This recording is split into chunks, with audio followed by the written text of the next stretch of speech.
Labas vakaras, sveiki atvykę į Tailandą. Šiandieną šeštadienis po 8:15 vakaro. Aš vedžioju šuniukus, išprakaitavusi truputėlį.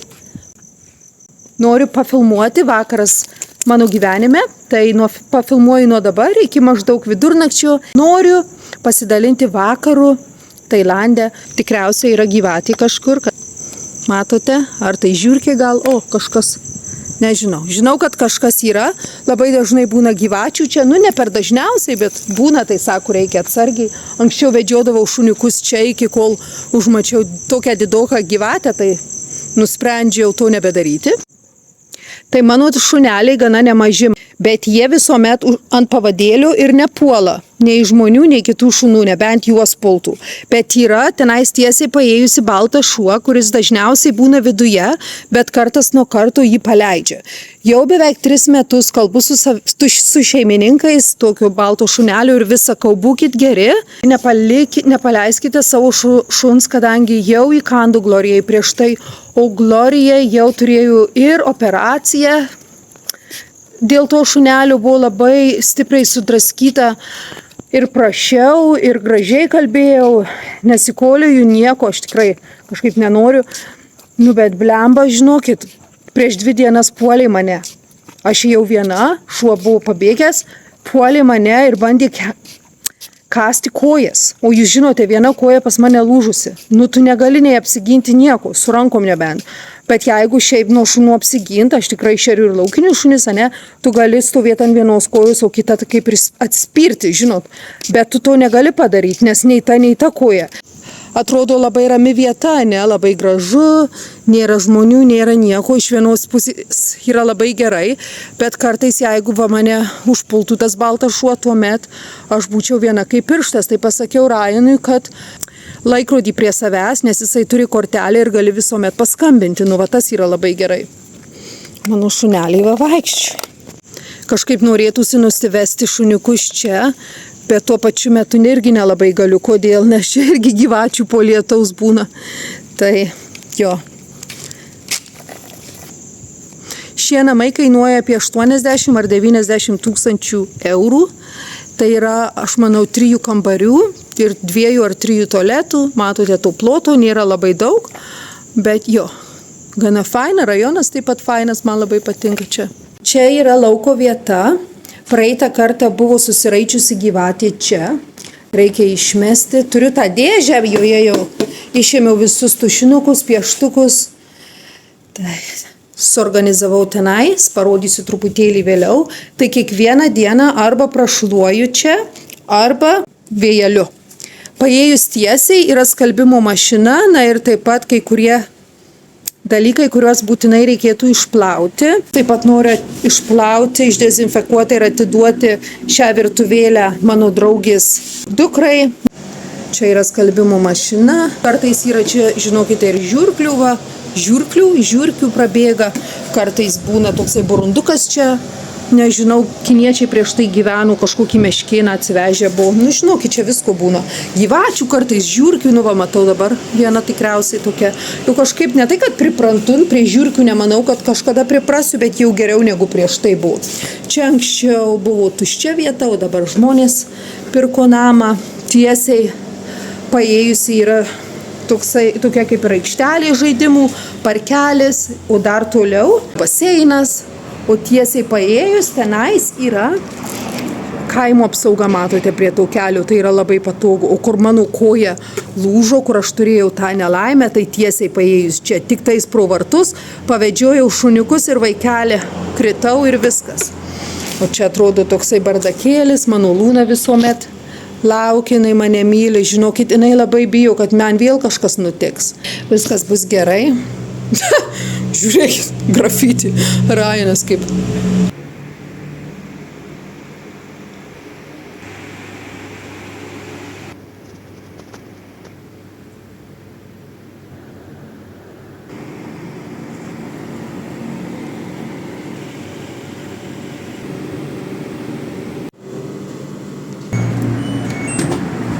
Aš taip pat čia turiu acto paprasto su plovikliu. Noriu pašlakstyti sienas Čia jau truputėlį praploviau, kadangi kuomet šunys pasisioja, nors ir praplauni, vis tiek jaučiasi toks kvapas, kadangi laukia yra žinoma labai karšta. Kartais palyja, ta drėgmė susimaišo su myžalu ir tikrai nelabai kaip. Bet ką padarysi, ne? Tuos šuniukus vedžiojam, atrodo prižiūrim, bet vis tiek. Tai aš dabar taip darau. Matot? Lyja truputėlį. Kaiminystė atrodo taip. Mes gyvename Tailande vos ne 8 metus ir dažnai žmonės klausia, gal parodyk truputėlį namuose. Aš nenoriu baladotis daug, kadangi vaikas miega, bet vis tiek, kiek galėsiu, tiek padarysiu. Tai jūs matėte lauke, o gal dabar einu su jumis, o gal nereikia, nes aš bijau truputėlį, ar tai kažkokių žiurkių. Jūs tikriausiai žinote, čia būna kartas nuo karto. Ypač po lietaus. Taip pat gyvačių, tai kažkaip nesinori. Bet parodau virtuvę labai greitai. Žinokite, jeigu uždegčiau šviesą, jinai padega tokia, matot? Reikia pakeisti. Vakar aš sutvarkiau spinteles, išėmiau, suorganizavau, tai čia yra vieta Ryano pieštukams. Taip pat įdėjau, greitai parodau, popierius, kadangi kuomet jo draugai ateina, tai vietoj to, kad griebtų iš karto gal televizorių žiūrėti, aš paprašau, kad gal norėtų kažką paspalvinti, nupiešti. Ir nesakau, kad nežiūri televizorių ar nežaidžia žaidimų, tikrai daro viską ir kamuolį spardo, ir eina į lauką, ir 1, 2, 3, bet faina. Kuomet tu sudedi, suorganizuoji ir yra po ranka, tuomet yra daug lengviau jiem rasti viską.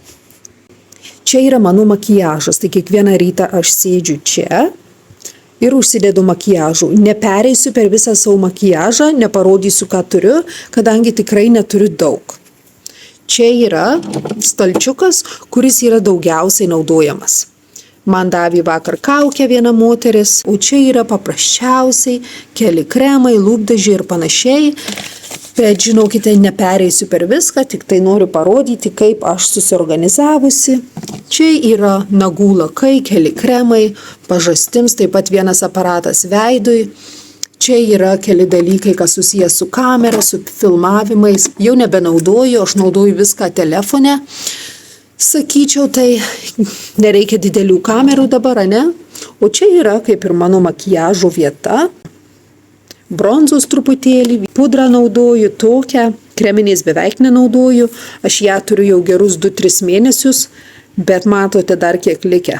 Vakar truputėlį užsidėjau, nes važiavome į Ryano pasirodymą mokyklos, taip pat aš turiu, atsiprašau, tik tokią labai stiprią tokią rudą bronzinę atsiuntė. Aš galvojau, bus daug silpnesnį, čia kūnui toksai žvilgesys, tai aš paimu su paprastu kremu, žinokite, ant savo kūno, jeigu noriu, ar dekolet, ir labai gražiai žvilgančiai atrodo. Kainavo keli eurai. Taip pat čia turiu nagų lakus susidėjusi, jeigu reikia, bet šiuo metu tai ne, jie paprasčiausiai yra trumpi. Turiu aliejuką, kurį naudoju taip pat, padeda nagams. Mano ausinės čia, pakrovėjai ir panašiai. Nieko blatno, aš paklausiau ChatGPT, ar man galėtų parodyti, aš įmetu jums nuotrauką. Žinokit, man patinka ChatGPT, duoda gerų idėjų. Tai aš turiu šį stovelį, jame nieko nėra, žinokite, keli dalykai, bet viskas čia. Matote, labai paprasta, vėjelių visuomet reikia namuose nemažai. Kodėl? Kadangi labai karšta. Vėjeliai pučia iš visų pusių, aš turiu čia tokią lempą iš 2 rankų nusipirkusi, tenais iš Ikėjos nusipirkusi, čia taip pat iš 2 rankų, baltas užvalkalas, sofkai irgi iš 2 rankų, žinokit, man labai patinka. Čia nėra labai gražu, kadangi Luna visuomet apkramtų baldus, tai net nenorime naujo stalo pirkti. Šis stalas toksai senovinis truputėlį, jisai apsilupinėjęs, bet nieko. Ryano knyga, kuomet grįžta iš mokyklos, turi padaryti apie 3 ar 5 puslapius.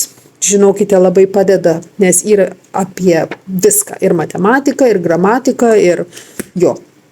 Čia yra toksai stovelis. Kažkaip atidaryti ir uždaryti spinteles ir bandyti viską paslėpti arba paprasčiausiai dėti ant virtuvės, čia ant viršaus būtų labai apkrauta. Žinau, gal kiti sakytų, reikia durų, ne, kad būtų taip gal gražiau, bet žinokit, tai yra patogiau, čia yra ne muziejus, mes čia gyvename, ne tai. Tai jo.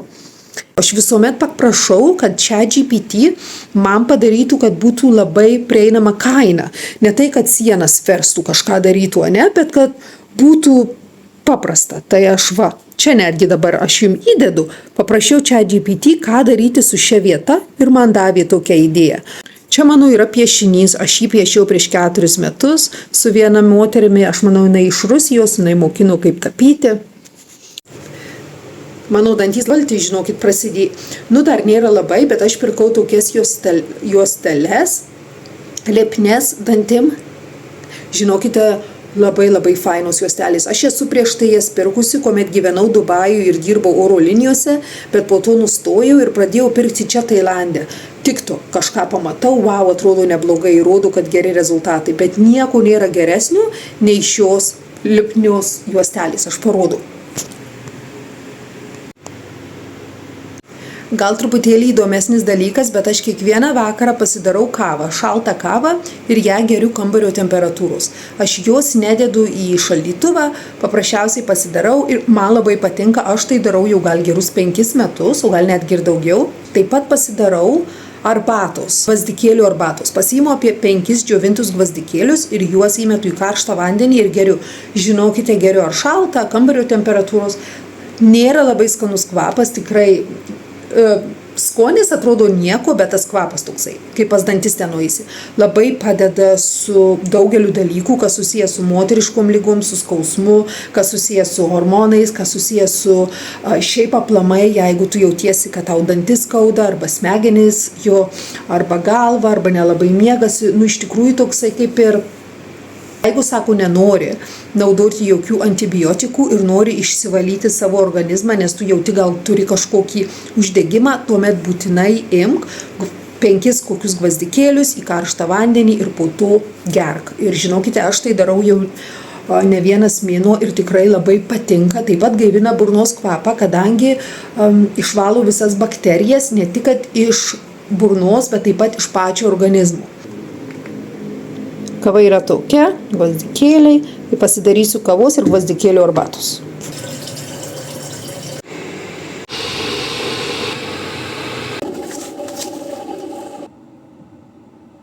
Šiaip tai į puodelį arbatos apie 5 džiovinti gvazdikėliai su karštu vandeniu, bet šis tai yra apie pusę litro, tai apie 2-3 puodeliai, žiūrint kokio dydžio, tai aš dedu jau nemažą kiekį.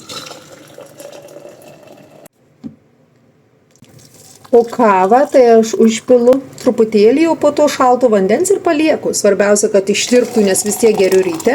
Ir jeigu norite kažko naujo, apie kažką pakalbėti, būtinai man parašykite. Tai myliu, manau, trūko lūpa. Nežinau, kažkas nutiko. Myliu. Iki.